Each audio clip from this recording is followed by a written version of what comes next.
अस्सलाम वालेकुम, welcome to Gogi का किचन। आज हम गोगी के किचन में आपके साथ इंजॉय करेंगे पकोड़े बनाकर। बारिश भी हो रही है और आपके साथ भी हम पकोड़े बनाएंगे मिलकर और बारिश को भी इंजॉय करेंगे और आपको भी इंजॉय कराएंगे। तो बहुत मज़ेदार से ये क्रिस्पी से पकोड़े बने हैं। आप भी इस तरह से ज़रूर बनाइएगा, आपको बहुत पसंद आएंगे। आपके बच्चों को, आपके बड़ों को भी बहुत ज़्यादा पसंद आएंगे, क्योंकि बारिश में गर्मा गर्म पकोड़े चाय के साथ बहुत ही ज़्यादा मज़ेदार लगते हैं। तो चलते हैं गोगी के किचन में और मिलकर बनाते हैं मज़ेदार से गर्मा गर्म पकोड़े यूनिक स्टाइल। आज हम बना रहे हैं पकोड़े थोड़े यूनिक स्टाइल के। उसके लिए यहाँ पे मैंने ली है प्याज। अगर आपके पास बड़ी है तो एक ले लें, अगर छोटी है तो 2 मीडियम साइज़ की प्याज ले लें। और इसमें डालेंगे हम धनिया,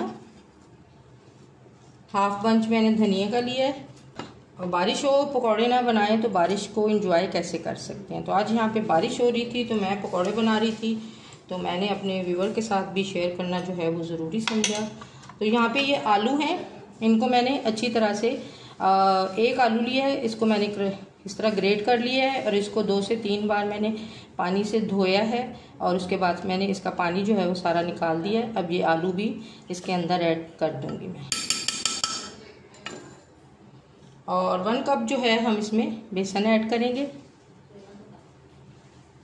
और सारे मसाले जो हैं वो इसमें हम डाल देंगे। मसाले आपने अपने टेस्ट के मुताबिक डालने हैं, जितने आप स्पाइसी पकौड़े खाना चाहते हैं उस हिसाब से डाल लें। हाफ टी स्पून जो है इसमें कुटी हुई लाल मिर्च जाएगी, हाफ टी स्पून इसमें जाए 1 टेबल स्पून इसमें मैं डालूँगी धनिया दरदरा सा कुटा हुआ, और हाफ टी स्पून ही इसमें मैं नमक ऐड करूँगी।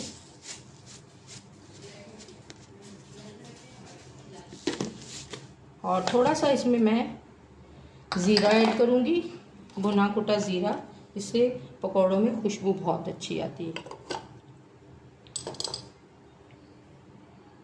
1/4 टीस्पून हम इसमें डालेंगे बेकिंग सोडा और 3 से 4 टेबल स्पून इसमें मैं ऐड करूँगी कॉर्नफ्लोर, जिससे पकौड़े जो हैं वो हमारे बहुत ज़्यादा क्रिस्पी बनेंगे। आप इसमें चावल का आटा भी ऐड कर सकते हैं। और थोड़ी सी मैं इसमें अजवाइन ऐड करूँगी,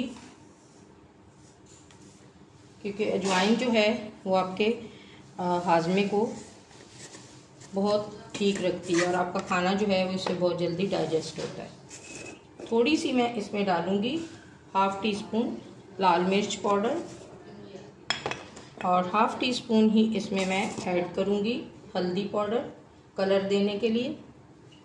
और इन सारी चीज़ों को हम अच्छी तरह से मिक्स करेंगे। आप चाहें तो हाथ से कर लें, चाहें तो आप इसे चम्मच की मदद से कर लें। और आपने इसमें पानी एकदम से सारा नहीं डालना, क्योंकि प्याज में भी पानी होता है, आलू में भी पानी होता है। आपने अच्छी तरह से मिक्स करना है ताकि ये जो प्याज के स्लाइस हैं बिल्कुल अलग हो जाएं।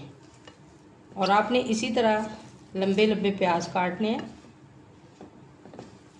पानी आपने अभी नहीं डालना, क्योंकि अच्छी तरह से जब मैं इसको मिक्स कर लूँगी फिर मैं इसमें थोड़ा थोड़ा पानी ऐड करूँगी। और इसका एक अच्छा सा हमने घोल सा बनाना है, बहुत ज़्यादा ना इसको हमने गाढ़ा रखना है और ना बहुत ज़्यादा पतला करना है। और इसको हम थोड़े थोड़े पानी के साथ अच्छी तरह मिक्स करेंगे। इस तरह आपने थोड़ा थोड़ा पानी जो है वो इसमें ऐड करते जाना है। पकौड़ों का बैटर जो है वो रेडी हो गया है। यहाँ पे मैंने 2 ब्रेड के पीस लिए हैं और इसको हमने इस तरह काट लेना है।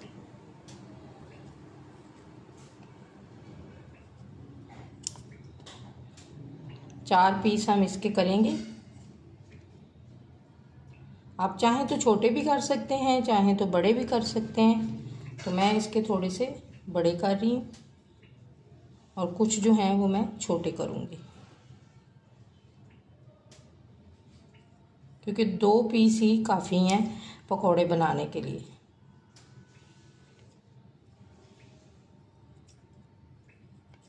जो है वो काट ली है। आप भी इस तरह छोटे काट लीजिए तो वो ज़्यादा बेस्ट रहेंगे। अब हम पकोड़े बनाना स्टार्ट करते हैं। चूल्हा मैंने ऑन कर दिया है और पैन में हम डाल देंगे ऑयल। तकरीबन 1.5 कप, बहुत ज़्यादा नहीं हमने डालना। और इसको हम अच्छी तरह से गर्म होने देंगे। तेल आपका बहुत तेज़ गर्म होना चाहिए। बैटर हमारा रेडी है। हम थोड़ा सा पानी इसमें और डालेंगे चम्मच की मदद से, क्योंकि बहुत ज़्यादा हमने इसे पतला नहीं करना, ताकि ये ब्रेड के ऊपर जो है वो ठहर सके। अभी थोड़ा सा ये हार्ड है, थोड़ा थोड़ा पानी डाल के मैं इसे परफेक्ट कंसिस्टेंसी इसकी मैं बनाऊंगी, ताकि ब्रेड के ऊपर से ये उतरे ना। एकदम से हम अगर सारा पानी डालेंगे तो वो बहुत ज़्यादा पतला हो जाएगा। आपने भी एकदम से सारा पानी नहीं डालना। पकौड़े तो आप हर तरह के खाते हैं, लेकिन ये थोड़े यूनिक स्टाइल के पकौड़े हैं। तो मैं बना रही थी, मैंने न्यू रेसिपी ये बनाई है, तो मैंने कहा आपके साथ शेयर करना ज़रूरी बनता है, ताकि मेरे व्यूअर्स भी बारिश में एंजॉय करें। बस ये इतनी कंसिस्टेंसी हमें चाहिए बैटर की, और ये रेडी हो गया है। अब मैं आपको बताती हूँ कि आपने इसको किस तरह रेडी करना। आपने एक ब्रेड का पीस लेना है और इसको अच्छी तरह से इसमें डिप करना है दोनों साइडों से, और अच्छी तरह से इसको लगा देना। और इसको हम अब डाल देंगे ऑयल में। ऑयल आपका बहुत तेज़ गर्म होना चाहिए, क्योंकि तेज़ ऑयल में ही ये अच्छे क्रिस्पी से बनेंगे, क्योंकि हमने इसमें कॉर्नफ्लोर भी ऐड किया है। आपने गरम ऑयल में डालना है। जब दोनों साइड से पक जाए तो इसका फ्लेम जो है वो आपने लो कर देना है, लो टू मीडियम, ताकि अच्छी तरह से ये क्रिस्पी हो जाए। अगर आप ठंडे ऑयल में डालेंगे तो सारा ऑयल जो है वो पकौड़ों के अंदर चला जाएगा और बहुत ज़्यादा ऑयली बन जाएंगे। अब इसको मैं लो टू मीडियम फ्लेम पे अच्छी तरह से फ्राई करूँगी, ताकि ये क्रिस्पी बन जाए। आज यहाँ बारिश हो रही थी और हम इंजॉय कर रहे हैं, तो आपको भी साथ में इंजॉय करवा रहे हैं। पकौड़े हमारे रेडी हो गए हैं और मैंने इन्हें निकाल लिया, और माशाल्लाह से बहुत क्रिस्पी और बहुत ही मज़ेदार से बने हैं। इसी तरह हम सारे पकौड़े रेडी कर लेंगे। माशाल्लाह से बहुत क्रिस्पी बने हैं, और कॉर्नफ्लोर की वजह से बहुत ज़्यादा क्रिस्पी बने हैं ये पकौड़े। और बारिश में तो पकौड़ों का अपना ही मज़ा होता है, गरम गरम चाय और उसके साथ गर्मा गर्म पकौड़े। तो आज बारिश थी तो हम भी इंजॉय कर रहे हैं, आपको भी इंजॉय करवा रहे हैं। तो आप भी इस रेसिपी को ज़रूर ट्राई कीजिए। बहुत मज़ेदार ब्रेड से ये पकौड़े इस तरह के बनते हैं। तो ये थी मेरी आज की छोटी सी रेसिपी। अगर अच्छी लगी तो प्लीज़ इसे लाइक और शेयर ज़रूर कर दीजिएगा। मिलेंगे नेक्स्ट वीडियो के साथ, तब तक के लिए अल्लाह हाफिज़। दुआओं में ज़रूर याद रखिएगा और अपना बहुत ज़्यादा ख्याल रखिएगा।